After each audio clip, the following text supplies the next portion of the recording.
not dwell on that.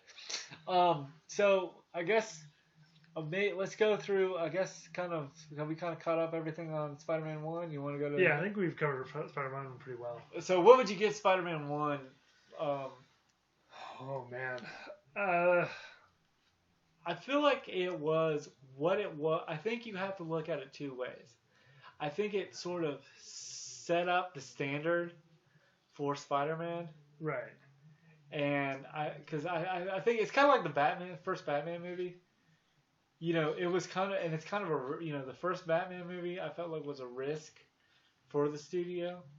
Right. And I think this was a risk that pays off. I think it made like $1 billion. No, yeah, it was a phenomenon. And I just remember the song. And they say that hero takes.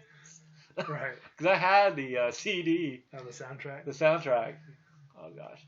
So 2004 rolls around. So it's 2 years after Spider-Man 1, and we hit Spider-Man 2. It's still directed by Sam Raimi, and people say Spider-Man 2 was the best one. I thought it was really good. I mean, it still had it had great. It still had the same good Spider-Man. It had great villains. With Harry, and it sort of almost was It had Alfred Molina as Dr. Octopus. Yeah, but I can't remember, was William Dafoe in the two, sort of as like the William Dafoe in the shows mind up. Of Harry.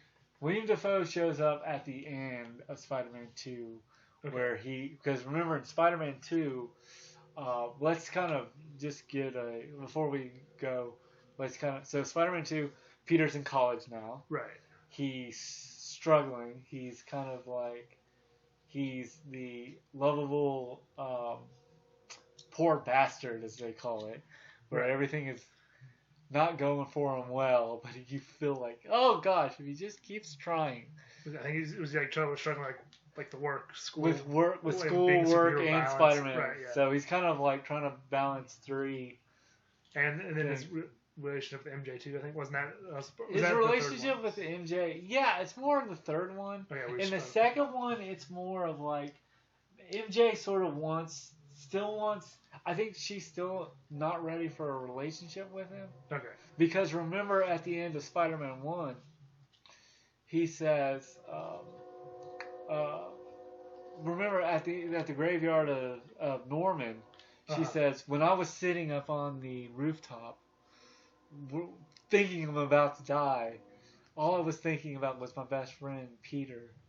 And she really kind of like confesses his love to her. Or she confesses his love to him, her love to him, and he kind of says,